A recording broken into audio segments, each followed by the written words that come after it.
today, if you're an introverted recruiter, this one is for you. Now, not all of us are introverted. And actually, the idea of an introverted recruiter is a bit of an oxymoron, if you ask me, because the typical picture of a recruiter is energy, it's excitement, it's enthusiasm, you're a people person, you're connecting people every single day, you're interviewing, you're talking, you're doing videos. But it dawned on me, speaking to a few people, there are a lot of introverted recruiters out there, and I just want to do a whole episode around how I would operate if I were an introvert. Now, obviously, I'm not an introvert. My wife is an absolute introvert, and a lot of her friends are as well. So I've got some pretty good first-hand experience of how that operates, what works, what doesn't. And I thought about this for a recruitment episode, because if you're an introvert listening to this, you probably already have all these tricks and tips, but I want to kind of go through how I would structure my day and my week, because I think that if you can get any tips out of this, it's going to help you, right? So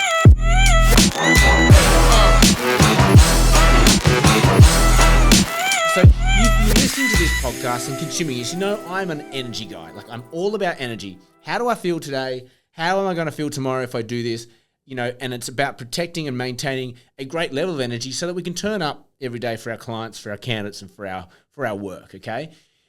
And for anyone listening, if you're a recruiter and you get to the end of a day and you're absolutely exhausted, you might naturally think it's because you had a big day, talking to people, doing lots of thinking, doing lots of interviewing, lots of stuff. And yeah, that can be exhausting. But for an extrovert like me, the more I speak with people and the more interactions with humans I have, the more energized I actually get. So I'm an extrovert. The introvert is the opposite. And sometimes you don't even know you're dealing with an introvert. So like my wife, if you met my wife, you would think, wow, she's so personable, she's so chatty, like she gets along with everyone, she's super kind and nice and excitable, even a bit of a party girl.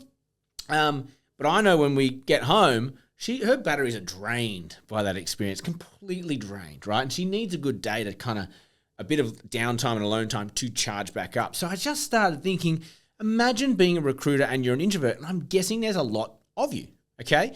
So and it's not all bad news. Not like, oh, you're an introvert and you get drained and all that sort of stuff. You just operate differently, okay? And being super aware of it, and I'm just hoping I can give you permission to do what you need to do to perform at your best, because you've got superpowers that us extroverts don't. Like, you guys are, an introvert is typically, and I pulled up, what are the traits of an introvert? Because I wanted to kind of look at it. Strong listening skills, an analytical thinker, very good written communication, deep relationship building. They're all sort of attributes to an introvert, and it makes sense because they're all in their head and they're all in their mind, and they're very good at sort of internalizing everything. And us extroverts, we're probably good at that stuff, but we're too busy talking that sometimes we don't do the analytical thinking. Sometimes we'd rather get on the phone than write an email. So the first thing I would do if I'm an introverted recruiter is work out what skills you're very good at. If it's talking versus writing a well-crafted email, well, maybe you should lean into the fact that you're a great email writer and just do more of that. Maybe you aren't a great headhunter because it makes you nervous, it makes you sweat, it tires you out, and maybe you're an amazing ad writer or an email writer, and be okay with that. Like, knowing what your strengths are and just triple downing on those things, you're going to feel a hell of a lot better every single day, right? You're going to get less of your energy drained in the activities that you're comfortable in doing. And every now and then, we know as a recruiter, we know an introvert can get on the phone. We know an introvert can go and interact. We know an introvert can get out and socialize and interact. It's not that they can't. It's just that it depletes, right? So the first thing I'd be doing for any introvert out there that I would be helping would be saying, well, what are the things you're good at? What do you like doing? What doesn't deplete you? And write that list down. It's going to be something around that. It's going to be listening. It's going to be analytical thinking. It's going to be written communication stuff. It's going to be those things we sort of, that are internalized, right? The second thing I would do is I would say, well, you're in recruitment. You're going to have to get on the phone. You're going to have to meet people. And you already know that, right? Introverts already know that. But the thing is, if you stack up 5 days in a row, Monday, Tuesday, Wednesday, Thursday, Friday, of these energy depleting activities, you are going to be so depleted. I'm guessing if you're an introvert and you get to Friday and you've been on the phone all week, you can't even do anything. You don't want to see anyone on the weekend. You don't want to see your friends. You don't want to get out of bed. You just need to absolutely have some downtime and recharge. Yeah? I'm guessing if you're an introvert, you're saying you are absolutely right, Brett. And I'm not sure a lot of people look at their calendar the same way I do. I look at my calendar in terms of how do I feel today? So for example, I've just got back to the gym. I talk about the gym a lot, but it's what I do a lot of. And I normally do a Monday, Tuesday, Wednesday gym session, but I've done Monday, Tuesday after having a bit of time off because of my back. And I'm like, I just don't think I should go Wednesday. I just think I'd come back Monday, Tuesday. Let's rest Wednesday because I want energy Wednesday. I know I've got Thursday, Friday as well. So I'm forever looking at my calendar and thinking it's all about energy optimization. And if you're an introvert, your batteries are getting absolutely punished if you're just doing the thing that you hate doing the most, which is showing up to be on a phone call, on a video call, interacting with humans all day long. I would be looking at your calendar and going, and everyone's going to be different, how long can I sustain phone work and face-to-face work and client meeting work until I start to feel really depleted? It might be a day. It might be an hour. It might be 3 days. Work out what your number is. Work out how long you can sustain that extroverted activity when you're an introvert. And then make sure that at the end of that time frame, let's just say you can do 2 days and then you're kind of depleted, or a day. Let's just say you could do a good solid day, but you will be knackered that night. And the idea of doing a whole nother day of that scares you because you just don't have any energy.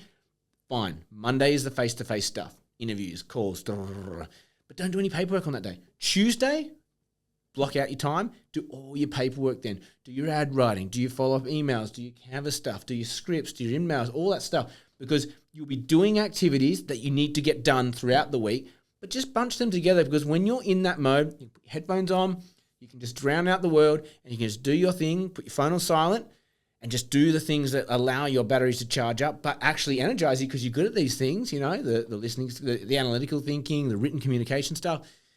This is going to help charge you up. So rather than your battery going from 100% to 0, let's get it from 100% to 45%.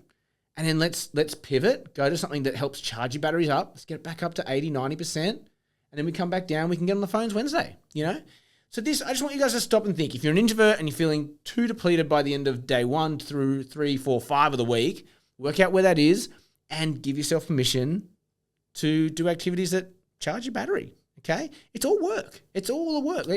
Recruitment doesn't mean you need to be on the phone 24/7. It really doesn't. With tech, AI, all the tools available to us now, it really has gone the other way. The phone call is the cherry on top. I feel like all automation and AI at the moment is about getting you on the phone more as a recruiter, but that's my style. Like I said, give yourself permission to work out what works. My goal for all recruiters, and the whole point of this podcast, is how do we get the level of quality of skilled recruiters up in the world, and how do we keep people here for the long term? Because I can tell you now, like when you have competition that you're aware of over the years and whatever, it becomes fun. Like, this is our turf. I know who they are. They know who I am, or whatever. It's a great career to be in. But if you're here for 2-3 years and you burn out because you're not doing it the way that works for you, and this is where the old company KPIs can really ruin this sort of thing for you, and I do believe cultures are changing on that. But create some KPIs, create a structure, create a rhythm for your week that works for you and in the context of your energy. Being an extrovert like me, meeting people energizes me, but I have to pause and say I need to get the paperwork done. Bores me to tears, but I have to find time for it, and I make myself do that work. I can't do it for long, but I have to do it quick. If you're an introvert, like this whole episode is about, you're the opposite. You can do the face-to-face stuff. You can meet people, and it's fine, but it does drain you. And if you keep doing that exercise over and over again, your batteries will get to 0, and you won't actually be able to perform. And that's when you start getting sick. That's when you start not being able to get out of bed. That's when you actually starts affecting your work. So manage your calendar, manage your energy, and guess what? You will be a better recruiter for it. You will enjoy this more. You'll be better when you need to be better. And I genuinely think you'll make more money and have fun doing it. That's it. Like, share, subscribe, helps us grow. Check out the TikTok. Got my 90-day challenge. I'm on the board. I've made a placement. I've got a few more lined up. So I'm now suddenly on track, which is very good because I had 10 days off and it scared the crap out of me. As always, have an amazing day and may all your deals come true.